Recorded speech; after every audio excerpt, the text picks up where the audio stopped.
하나님께서 우리가 1, 2장에 보면 우리 인간을 하나님의 형상으로 만드셨죠. 그래서 고대 근동 역사 속에서 이 형상이라는 이미지는 굉장히 중요하다라고 말씀을 드렸습니다. 고대 근동 안에서 형상이 있는 곳은 신전밖에 없죠. 그 신전 안에 그 신의 형상을 닮은 우상을 만들어 놓았고 그 신의 본질을 그 우상에 새겨 놓은 것이죠. 그래서 그 우상을 보는 것은 신 자체를 보는 것이었고 고대 근동 사람들은 그 우상에게 날마다 제물을 바치기도 했습니다.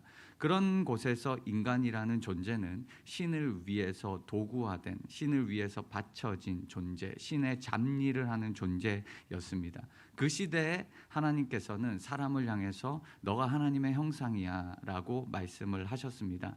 그것은 한 사람 한 사람이 하나님의 형상을 띠고 있고 하나님과 같다는 의미였죠.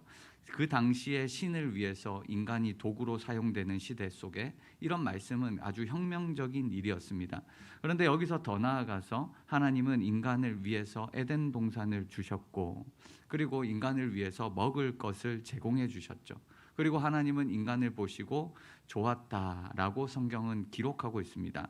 그리고 하나님께서 이 사람에게 한 가지 말씀하신 게 있어요. 그게 창세기 2장 16절에서 17절입니다. 하나님께서 동산 각종 나무의 열매는 너가 아무거나 먹어도 되지만 선하게 알게 하는 나무의 열매는 먹지 말라. 내가 먹는 날에는 반드시 죽으리라 라고 선언하셨습니다. 그런데 오늘 우리가 읽은 이 창세기 3장에서는 하나님의 형상으로 지은 사람의 범죄에 대해서 나오는 말씀입니다. 너무나 잘 아는 말씀이죠. 에덴 동산에 살고 있는 아담과 하와에게 뱀이 나타나게 되고 그리고 그들을 유혹하고 선악을 알게 하는 나무의 열매를 먹게 해서 사람이 하나님 앞에 죄를 범하는 장면이 오늘 창세기 3장의 내용입니다. 창세기 3장 1절에 딱 등장하면 그런데 뱀은 이라고 등장을 합니다. 이 뱀이라는 이 단어 그리고 이 뱀이라는 이미지가 고대 근동에서 어떤 이미지였을까라는 것들이 궁금하게 되는데요. 히브리어로 뱀은 나카시입니다. 나카시. 그런데 이 점을 치다 여러분 우상할 때 점을 치는 이 동사도 히브리어로 나카시입니다. 철자가 똑같아요. 나카시라는 단어는 고대 근동에서는 예지하다 혹은 징조를 구하다라는 이런 어근을 가지고 있습니다. 그런 뜻이 발전을 했죠. 이런 면에 있어서 뱀과 관련된 고대 근동의 이 독특한 문화, 종교적 코드가 바로 뱀이다라고 말씀드릴 수가 있습니다. 그래서 성경에서는 나카시 하는 자, 이 사람이 뭐라고 번역됐냐면 요술사로 번역됐습니다. 그리고 또 나카시 하는 것, 이것은 마술 혹은 사술로 번역이 되어 있어요. 그래서 이 뱀이라는 이미지는 고대 근동에서는 굉장히 약간 뭐라고 해야 될까요? 신적인 그리고 거룩함 이런 것과 관련이 깊습니다. 이를테면 오늘 지금 여기 사진에 보시면 이집트 파라오의 머리 장식을 보시면 여기에 이 두 마리의 코브라가 일어서 있습니다. 이 코브라는 우레우스라고 불리는데요. 파라오의 어떤 신적인 주권을 보호하는 역할을 합니다. 우리나라에서도 어떤 좀 신비한 동물이라고 하면 이무기 혹은 용을 신성하게 했던 것처럼 고대 근동에서는 뱀은 신적인 숭배의 대상이었습니다. 애굽에서 뱀은요, 이집트에서는 왕의 권위를 상징했고요. 가나안 사람들에게 뱀은 풍요와 다신의 어떤 신적인 존재였습니다. 이런 이야기 속에 오늘 본문에 뱀이 등장을 하죠. 그런데 여기서 뱀은 그냥 어떤 신적인 동물로 등장하는 게 아니라 그냥 명확하게 하나님이 지으신 들짐승이다 라고 딱 정의를 해버립니다. 그냥 뱀은 그냥 피조물이라는 거죠. 어떤 신적인 존재가 아니다라는 겁니다. 거기에 부가적인 설명이 나오는데 여기에 강교하다라는 이 설명이 붙습니다. 이 단어는요, 성경에 이 창세기 3장 1절을 제외하면 구약에 한 11번 정도 사용되는데 9번은 긍정적인 의미로 사용돼요. 굉장히 슬기롭고 영리한, 그리고 2번 욥기서에 딱 2번이 나오는데 부정적인 이런 강교한이라는 이미지로 사용됩니다. 그러니까 우리가 고대 근동에서 뱀의 이미지를 생각을 할 때 이 창세기의 저자는 창세기 3장 1절에서 뱀이 어떤 신적인 존재, 어떤 영특한, 어떤 영리한 동물이지만 그런 동물에도 불구하고 이런 신적인 존재를 싹 다 빼버리고 여기에서 이야기하고 있는 것입니다. 창세기 저자는 지금 여기에서 강교하다라는 단어를 놓고 언어 유희를 하고 있어요. 이게 무슨 말이냐면 창세기 2장 25절 다음에 창세기 3장 1절이거든요. 그 창세기 2장 25절에서 아담과 아내 두 사람이 벌거벗었으나라고 이야기를 합니다. 이 벌거벗었으나라는 단어는 이 단어를 보시면 원래는 아롬입니다. 근데 복수형으로 쓰여서 아룸밈이로 쓰였는데 아룸밈 보십시오. 아룸밈인데 이 강교하다라는 단어도 아룸이라고 읽어요. 똑같죠? 그러니까 이 히브리어로 성경을 보는 사람은 언어 유희를 지금 하고 있는 거예요. 아담과 하와는 지금 벌거벗었다. 근데 뱀도 강교하다라는 이 언어 유희를 통해서 뭘 보여주고 싶을까요? 창세기 3장에 일어나는 일을 지금 보여주고 있어요. 하나의 복선입니다. 사람도 자신이 영리해지기를 추구하지만 지금 벌거벗었잖아요. 그러나 부끄러워하지 않는 상태지만 뱀이 사람을 꼬실 때 너 선악과 열매 먹으면 하나님과 같이 될 거야 라는 이 유혹에 넘어가게 되거든요. 사람도 자신이 영리해지고 또 슬기로워지기 또 하나님처럼 되기를 추구하지만 결국에는 뱀의 꼬심에 넘어가서 자신들이 벌거벗게 될 것을 알게 될 거다라는 이 복선을 여기에서 깔고 있는 거예요. 저는 이 문장을 보면서 이것을 그림으로 나타낸 아주 유명한 그림을 찾았습니다. 이게 독일의 알브레이트 디로라는 화가가 그린 그림인데요. 에덴 동산을 표현하고 있어요. 여기에 보시면 쥐와 고양이가 있습니다. 고양이는 조는지 이빨도 드러내지 않고요. 발톱도 세우지 않고 있어요. 그게 무슨 말이냐면 에덴 동산의 평화로운 모습을 지금 보여주고 있습니다. 여기 중간에 뱀이 등장하는데요. 우리가 여기 사진을 자세히 보면 이 뱀에는 이 면류관이 쓰여져 있어요. 그러니까 그때 고대 근동 당시에 이 뱀이라는 이미지를 여기에서 나타내고 있는 거죠. 여기 이게 잘 안 보이시죠? 보이시나요? 네. 믿습니다. 네. 믿음이 필요해요. 설교할 때도. 네. 자, 그리고 여기에서 제일 중요한 건 뭐냐면 이 뱀이 나와서 아담과 하와를 지금 유혹하고 있는 장면입니다. 근데 이 그림의 가장 하이라이트는 바로 오른쪽 상단에 있는 절벽 위에 있는 염소예요. 여기에 염소가 한 마리 그려져 있어요. 자, 이거를 염소인데요. 이 그림을 자세히 보면 절벽에 있죠. 이 절벽에서 염소가 위태위태하게 서 있습니다. 이 그림을 뭘 상징하냐면 에덴 동산에서 지금 아담과 하와가 뱀의 유혹을 받고 있지만 지금 아담과 하와의 상태가 이 염소 같다는 거예요. 결국에는 이 뱀의 유혹에 넘어가서 선악을 알게 하는 열매를 먹으면 이 염소가 낭떠러지에서 떨어지듯이 그런 이 결말을 맞이하게 된다라는 것을 여기에서 보여줍니다. 마치 사람이 자신이 이거를 먹으면 더 좋아질 것 같고 하나님처럼 될 거다라는 이 뱀의 속임수에 넘어갔던, 그래서 자신들의 벌거벗음을 알게 된 어떤 이런 말로를 보여주는 거죠. 이런 이야기가 창세기 3장에서 등장을 합니다. 이 이야기와 비슷한 이야기가 고대 근동 이야기에도 나와요. 고대 근동 이야기에 나오는데 그 이야기가 뭐냐면 여러분들 잘 아시는 길가메시 서사시입니다. 길가메시 서사시 여러분들 잘 아시죠? 길가메시 서사시는 이 고대 메소포타미아의 서사시인데요. 그 수메르 남부의 우루크라는, 그리고 5대 왕이었던 전설적인 왕을 노래하는 이야기입니다. 여기에 이 다양한 이야기가 나오는데 여기 홍수 이야기도 나오고요. 이 비슷한 뱀의 이야기도 나와요.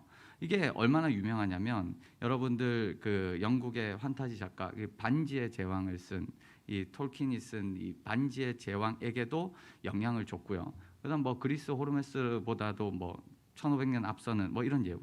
또 우리가 길가메시 하면 여러분들 떠오르는 배우가 있어요. 우리나라 배우 누구죠? 세 글자입니다. 우리나라 이름 마로 시작해요. 마동석이잖아요. 왜 그렇죠? 여러분 2020년인가요? 2022년인가요? 이터널스라는 영화가 개봉이 됐었는데 영화 안 보셨어요? 네. 문화생활을 하시기 바랍니다. 이터널스에 보면 이 마동석이 길가메시로 등장을 해요. 이 길가메시로 등장을 하는데요. 그래서 좀 유명해졌죠. 어쨌든 이 길가메시 이야기가 나오는데 어떤 이야기가 나오냐면 자신이 죽음을 피하기 위해서 여행하는 장면이 나옵니다. 그때 이 죽음을 피할 때 이 식물을 먹으면 영생한다라는 이야기를 듣게 되고 결국에 그 식물을 찾게 됩니다. 잠시 그 식물을 찾아가지고 바로 먹지 않고 연못에 두고 헤엄치고 잠깐 유유자적하게 쉬고 있는데 그때 누가 나타나냐면 뱀이 나타나요. 뱀이 나타나서 이 식물을 삼켜버립니다. 그래서 길가메시는 영생의 기회를 뱀 때문에 날려버리게 되죠. 이게 창세기 3장과 아주 유사한 이야기가 있어요. 그러나 차이점도 있습니다. 그러니까 고대 근동의 이야기는 성경의 이야기와도 비슷하지만 차이점이 분명히 존재합니다. 그 차이점이 바로 성경의 독특성이고 이 성경이 하나님 말씀이라는 것을 드러내는데요. 길가메시 서사시에서 영생을 얻지 못한 것은 단지 뱀이 가져갔기 때문입니다. 그러나 이 성경에서의 영생을 그리고 하나님의 형상으로서 이 파괴는 뱀이 등장하긴 하지만 결국에는 사람의 불순종을 부각하고 있습니다. 그게 약간의 차이점이죠. 자, 그래서 창세기 3장 11절에 보면 뱀이 여자에게 물어 이르되 하나님이 참으로 너희에게 동산 모든 나무의 열매를 먹지 말라 하시더냐라고 묻습니다. 그리고 우리가 잘 아는 이야기가 이제 시작되는 거죠. 창세기 3장 11절이 아니고 1절입니다. 하나님이 정말 모든 동산 나무의 열매를 먹지 말라고 하였냐? 여자가 이야기합니다. 동산 나무의 열매를 우리가 먹을 수 있으나 동산 중앙에 있는 나무의 열매는 먹으면 죽는다고 했습니다. 창세기 3장 1절, 2절, 4절, 6절을 보시면 뱀과 여자의 대화가 나옵니다. 그러니까 뱀이 어떤 얘기를 하냐면 거짓말을 해요. 너희가 결코 죽지 않을 거다. 그리고 그것을 먹으면 너희가 하나님처럼 될 거야 라고 이야기를 합니다. 그 이야기를 듣고 여자가 나무를 보니까 괜찮아 보이는 거죠. 6절에 나오듯이 이 나무를 보니까 먹음직도 하고 보암직도 하고 지혜롭게 할 만큼 탐스럽기도 하고 그래서 따먹고 자기와 남편도 주게 됩니다. 여기서 우리가 창세기 3장 1절부터 6절까지 보면 뱀과 여자와의 대화, 이 대화를 쭉 보면서 뱀이 여자에게 물어 이르되 여자가 뱀에게 말하되 뱀이 여자에게 이르되 또 여자가 함께 있는 남편에게도 주매. 이 이야기를 보면서 어떤 얘기가 있냐면 한간에 만약에 여자가 뱀에게 안 넘어갔다면 남자가 살았을 것이다. 우리 인류에 죄가 안 들어왔을 것이다. 여자만 아니었어도 괜찮았을 것이다. 그래서 여자가 문제다. 이런 얘기 들어보셨어요? 안 들어보셨어요? 네. 할렐루야. 한간에 이런 얘기가 들렸습니다. 농담으로 여자가 문제라고. 여자가 이게 뱀이랑 이렇게 이야기해서 남자는 아무것도 안 했는데 그냥 순진한 남편 꼬셔가지고 옆에 딱 죽어가지고 그래서 인류에 죄가 들어왔다. 그래서 여자의 이 불명예가 많았습니다.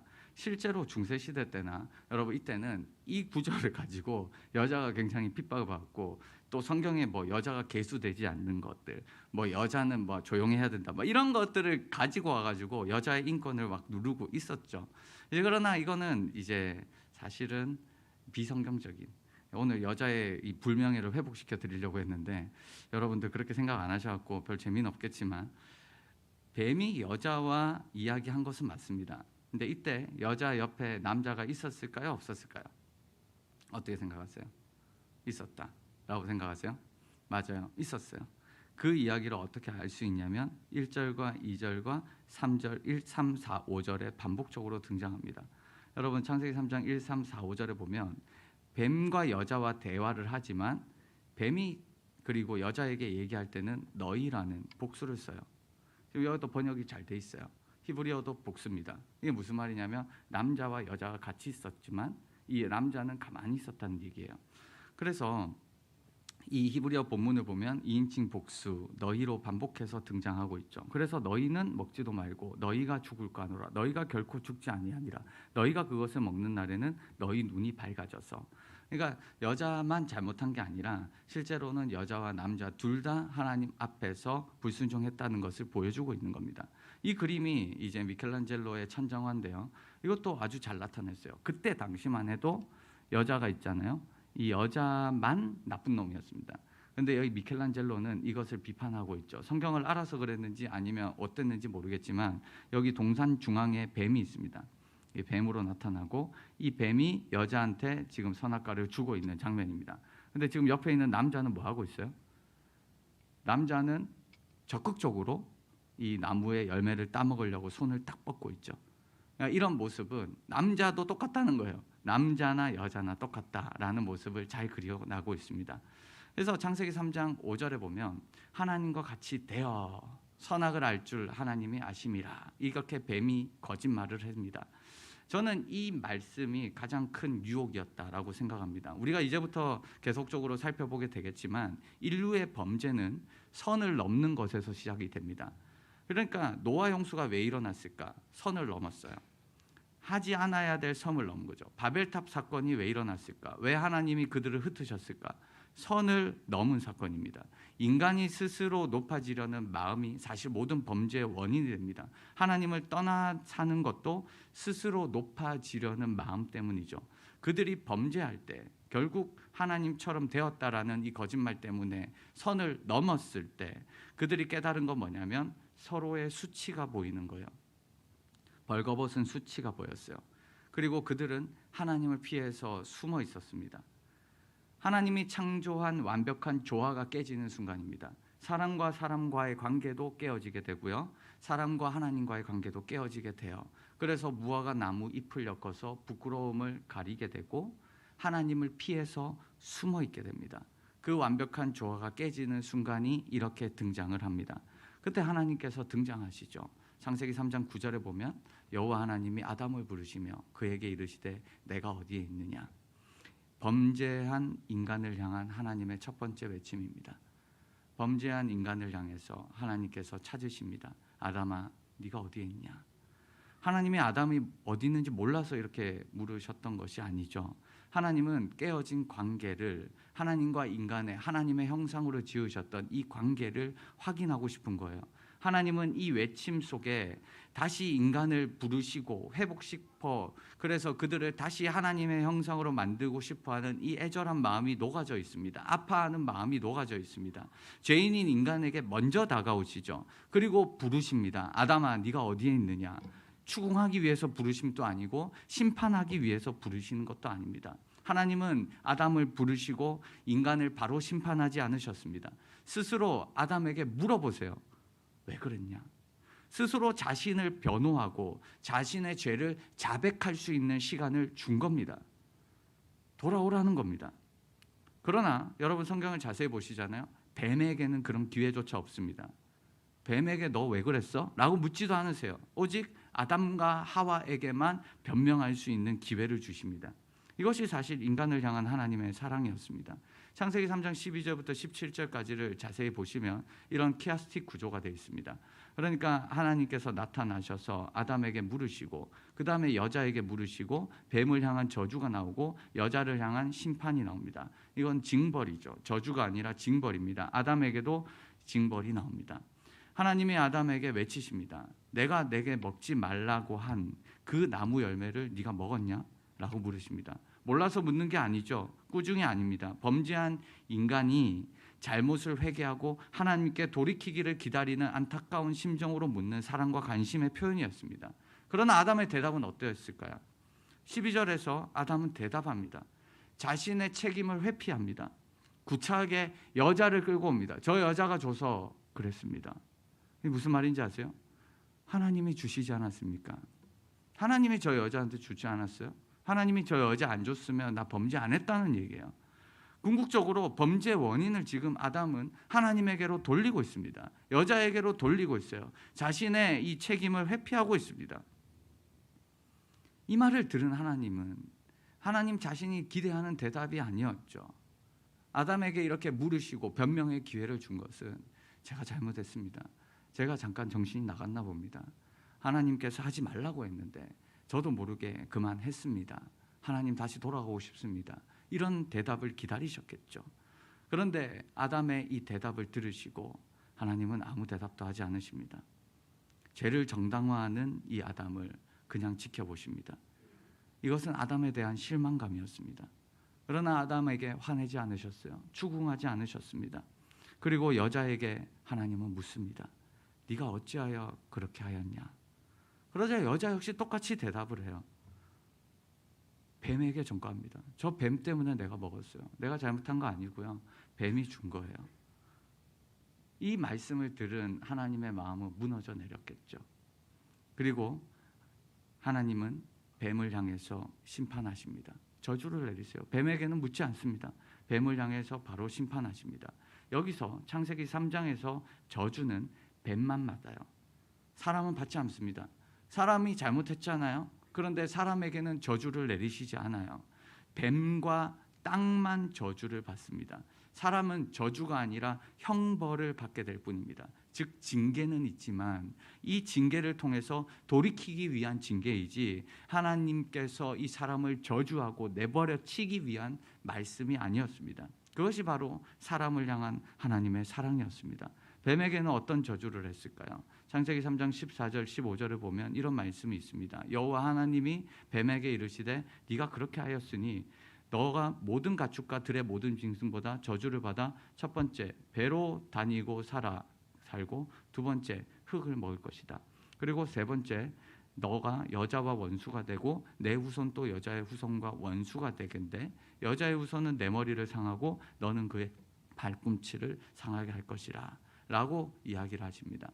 이게 사실 굉장히 중요한 구절이고요. 창세기 3장 12절부터 17절까지 우리가 아까 키아스틱 구조 속에서 이 중심에 있는 부분을 지금 얘기하고 싶은 거예요. 이게 바로 핵심입니다. 이건 문학적인 기법입니다. 그래서 창세기 3장 14절 15절 이 뱀을 향한 저주를 통해서 하나님의 사랑이 또 한 번 확증이 됩니다. 첫 번째는 뱀이 배로 땅을 기어다녀야 한다라는 것이죠. 이스라엘에서는요, 기어다니는 동물은 부정한 것으로 간주됩니다. 그래서 식용과 제사용으로 사용되는 것이 금지되어 있습니다. 두 번째는 평생 흙을 먹어야 된다라는 것이에요. 그러면 뱀은 흙을 안 먹는데요? 뱀은 개구리 먹던데요? 뱀은 새를 먹던데요? 흙 안 먹던데요? 이렇게 생각할 수 있잖아요. 이 표현 방식은 구약에서 흙을 먹는다라는 말은 원수를 향한 저주의 선언입니다. 그런 방식이 이렇게 많이 등장을 하는데요. 즉 뱀에게 저주를 내리신 거예요. 흙을 먹어라라는 말은 저주도 받았다 이 말입니다. 세 번째 심판이 굉장히 중요한데 이 뱀이 여자와 원수가 되고 여자의 후손은 뱀의 후손과 원수가 된다는 사실을 알려주고 있습니다. 여기서 여자의 후손은 뱀의 머리를 상하게 한다 했고 그의 발꿈치를 뱀이 상하게 할 거다라는 내용이 여기에 등장을 하죠. 이 구절은 굉장히 중요합니다. 이 구절은 인간과 뱀이 불쾌한 관계가 되었다는 것을 이야기하는 게 아닙니다. 그냥 뱀과 사람의 관계가 안 좋아졌다 이 얘기가 아니죠. 이 얘기가 아니라 1차적으로 뱀과 인간의 관계를 통해서 인간과 악의 관계에 대해서 이것을 설명하고 있습니다. 투영시키는 것입니다. 그러니까 뱀과 여자가 원수가 됐다라는 것은 뱀의 맥락은 악이라는 하나의 커다란 상징으로 등장을 합니다. 뱀 때문에 뱀이 등장해서 여기에서 여자에게 유혹을 했고 이런 맥락 속에서 악의 관계를 투영하는 것이죠. 후손도 마찬가지입니다. 뱀의 후손과 여자의 후손이 원수가 된다는 말은 동물학적인 의미에서 종과 종 사이에 후손들이 계속 투쟁적 관계가 지속된다라는 그런 맥락보다는 이 뱀의 후손 역시 뱀이죠. 그 다음에 여자의 후손 역시 사람입니다. 이거는 남자와 여자를 모두 포함하는 사람이겠죠. 여자의 후손은 남자와 여자를 모두 포함하는 모든 세대 인간을 얘기하겠죠. 뱀의 후손도 악이고 그 다음에 여자의 후손도 모든 인류입니다. 이것은 이 뱀 악과 인류가 계속적으로 싸우게 될 거다라는 것을 여기에서 보여줍니다. 여기서 우리가 유의해야 될 점이 하나 있는데 악이 어떻게 세상에 들어왔냐라는 것을 설명하는 게 아니에요. 우리는 창세기 3장을 보고 완벽한 하나님이 만드신 피조물의 세계 속에 왜 악이 등장하지? 악은 어디서 나왔어? 그럼 악은 누가 만드신 거야? 하나님이 만드신 거야? 이거를 지금 설명하고 있는 게 아닙니다. 창세기는 그 얘기를 하고 있는 게 아니에요.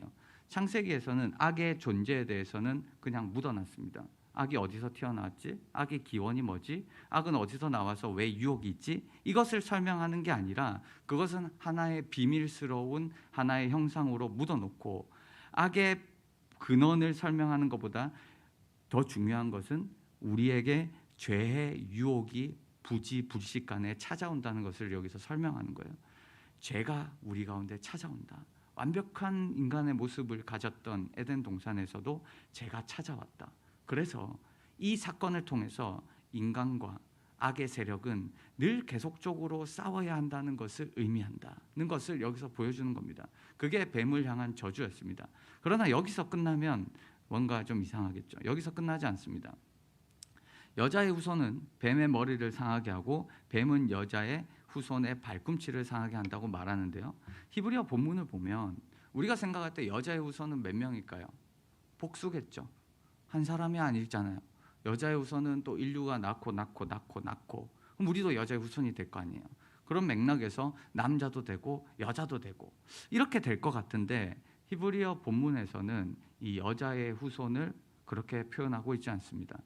복수로 표현하고 있지 않아요. 여기에 보시면 후라는 이 단어를 써가지고 이건 3인칭 남성이에요. 그 남자예요. 그 여자의 후손은 딱 그예요.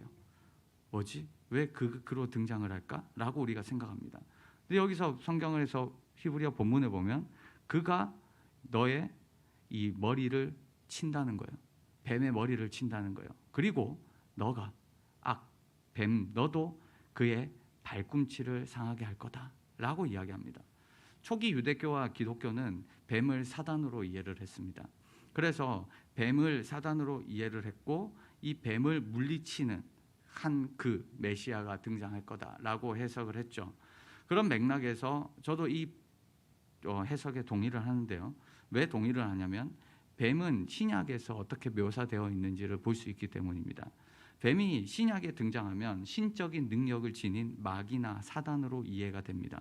그게 요한일서나 요한계시록에 등장을 합니다. 그렇다면 여자의 후손, 그 뱀의 머리를 내리쳐버리는 그 여자의 후손, 그가 누구인가? 초기 기독교에서는 그를 예수님으로 이해했습니다. 그래서 이 구절을 뭐라고 불렀냐면 최초의 메시아에 대한 예언으로 해석해서 원시복음이다. 처음으로 등장하는 복음이다. 성경에 복음이 등장하는데 처음으로 등장하는 복음이 바로 창세기 3장 15절이라고 불렀죠. 모든 사람이 이 해석을 받아들이는 것은 아니지만 저는 이 해석을 지지하고 있습니다. 이 해석을 정리를 하자면 사람이 사는 동안 사람과 원수 사이인 악의 세력이 있다는 것입니다. 악의 세력이 있는데 아담과 하와가 패배했잖아요. 아담과 하와가 패배했다는 것은 스스로 이길 수 없는, 사람이 이길 수 없는 악의 세력이 있다는 것이죠. 그러던 어느 날 그런 세력과의 다툼 속에서 여자의 후손 그가 등장합니다. 단수로 칭합니다. 영웅이죠. 그가 등장을 해서 악의 세력이었던 뱀의 머리통을 부순다라고 약속하고 있는 것입니다. 하나님이 지금 첫 번째 약속, 선언을 하고 계세요. 언젠가 여자의 후손은 뱀 너의 머리를 상하게 할 거야 라고 하는 거죠. 그리고 뱀은 발악을 한다는 거예요. 그 발악을 하는 장면이 뭐냐면 뱀이 그의 발꿈치를 상하게 할 것이다 라는 것으로 묘사하고 있습니다. 사람의 머리에서 머리는 굉장히 중요합니다. 머리가 타격을 받으면 몸의 기능을 다 못 쓰지만 발꿈치는 머리에 비해서 아주 대조적인 거예요. 아주 하찮은 것, 아주 별로 타격을 입지 않는 것을 의미합니다. 그래서 이것이 파괴되면 머리가 파괴되면 회복되지 않지만 발꿈치가 타격을 입게 돼도 회복이 될 수 있죠. 이것이 언제 실현됐냐라고 볼 때 바로 예수 그리스도께서 우리의 수치, 아담과 하와의 수치, 그 실망감을 덮기 위해서 대신 십자가에 달리 죽으심으로 십자가에서 그 죽으신 사건으로 악의 세력의 머리통을 날리신 그 사건을 여기에서 예언을 하는 것이죠. 예수 그리스도를 통해서 우리에게 성취된 약속이 있습니다. 그게 무슨 말이냐면 하나님께서 창세 전에 언약이 있습니다. 여러분, 이 예수께서 나타나셔서 악의 세력을 처단할 것, 이것이 인간을 향한 구원사가 되고요. 여자의 후손을 통해서 어떻게 창세기 1, 2장에 나타난 하나님의 완벽한 세계인 에덴 동산으로 돌아갈까? 어떻게 하나님의 형상을 잃어버린 인간이 다시 한번 하나님의 형상으로 회복될까? 라는 모든 이야기, 그리고 피조 세계가 조화를 이루는 세계, 하나님의 통치가 이루어지는 하나님 나라가 어떻게 이루어질까? 이 첫 번째 키워드가 바로 이겁니다. 그래서 이 구절을 중심으로 점점 더 하나님의 약속이 선명하게 드러나게 돼요. 지금은 여자의 후손이 누군지도 모릅니다. 이 창세기 저자, 창세기만 우리가 딱 안다고 쳐보세요. 이 약속을 받았는데 이 약속이 어떻게 이루어질지 모르지만 시간이 지나면 지날수록 하나님께서 선명하게 보여주시는 거죠. 그래서 이것을 이루어 나가는 과정 자체가 구약이라고 생각하시면 됩니다. 구약은 예수 그리스도께서 어떻게 오실까? 어떻게 하나님 나라가 회복될까? 어떻게 하나님의 형상이 회복될까? 어떻게 그 뱀의 머리통이 박살날까? 라는 것을 보여주고 있는 것입니다. 그것이 아무에게나 오는 게 아니라 여자의 후손이라는 거예요. 여자의 후손, 여자의 후손. 그래서 창세기에서는 이 여자의 후손이 굉장히 중요합니다. 1차적으로는 예수 그리스도로 종결되지만, 그리고 또 우리를 향해서 여자의 후손으로 되지만, 그러나 이 예수 그리스도께서 오시기까지 누구를 통해서 오셨냐라는 얘기죠. 아무를 통해서 오시지 않고 하나님 말씀 앞에 몸부림쳤던 그 믿음의 조상들을 통해서 예수께서 오셨던 것을 보여주는 얘기입니다. 결국 예수께서 오심으로 이 사단의 권세, 머리통이 박살나는데요. 이건 어떻게 표현될 수 있냐면, 사단이 하는 게 두 가지입니다. 뭐냐면 사단의 역할은 미혹과 참소예요. 미혹은 뭐냐면 꼬시는 거겠죠. 유혹하는 겁니다. 그리고 참소는 뭐냐면 꼬신 다음에 그 사람이 범죄를 하게 되면 하나님 앞에 올라가서 얘기하는 겁니다. 하나님, 제가 저렇게 했는데요. 하나님 공의로우시지 않으세요? 저 사람 그냥 놔두실 거예요? 하나님 두드러 패셔야 되는 거 아니에요? 하나님 정의롭잖아요. 자기가 꼬시지만 자기가 또 일러 바치는 게 사단의 역할이죠. 그래서 에베소서, 빌립보서, 골로새서를 여러분들이 보시면 창세 전의 언약이 나와요.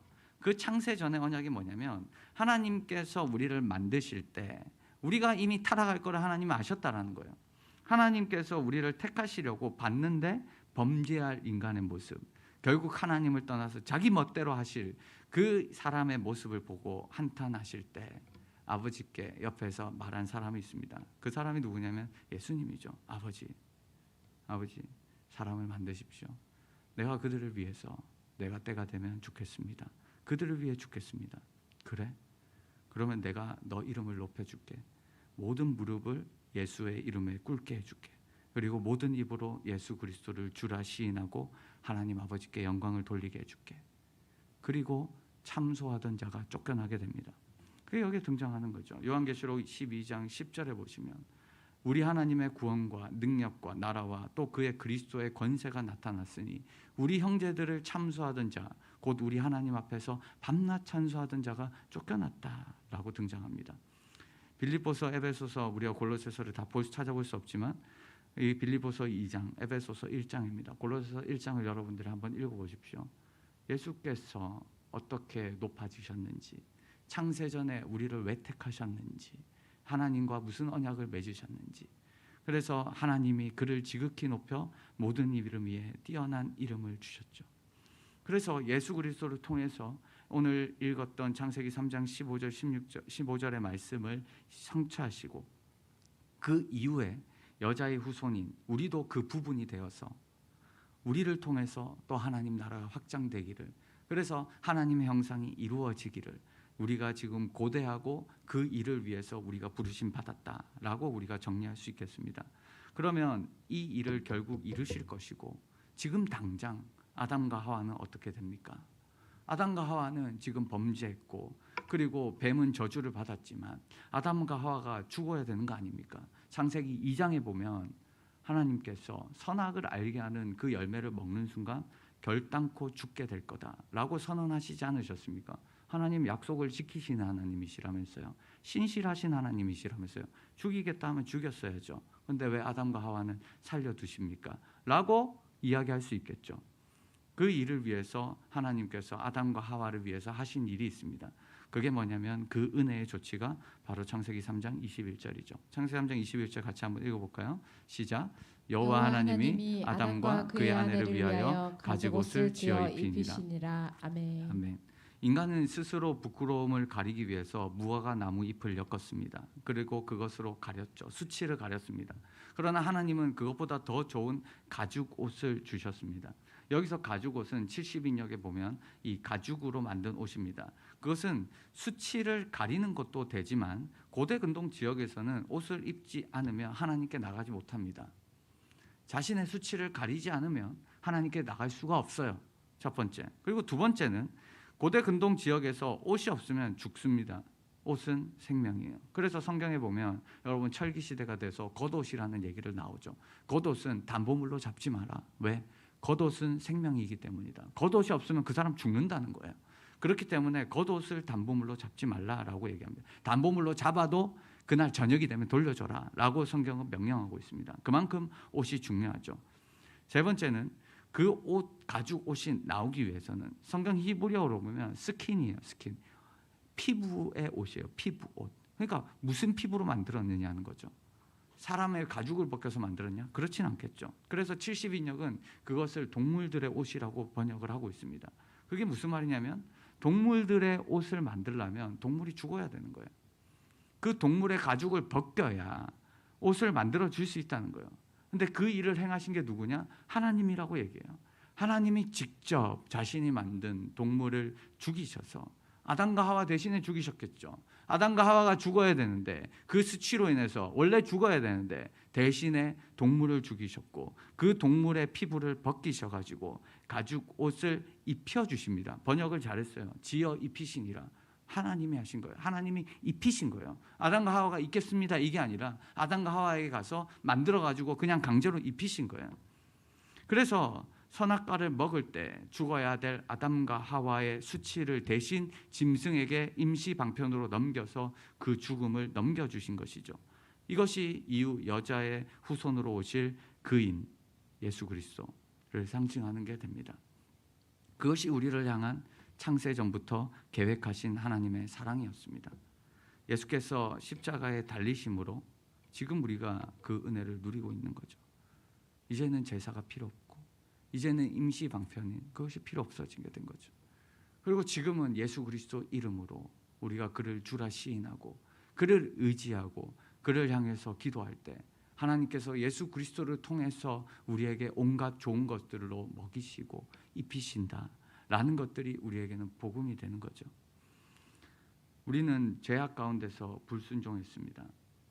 우리는 십자가에 달리신 그 예수를 믿었지만 그러나 이후에도 똑같이 아담과 하와처럼 에덴 동산을 줬고 먹을 것을 주셨지만 그럼에도 불구하고 범죄했던 아담과 하와처럼 지금 또 우리는 여전히 하나님 앞에 불순종할 때도 있고 우리가 주님을 버렸을 때가 있습니다.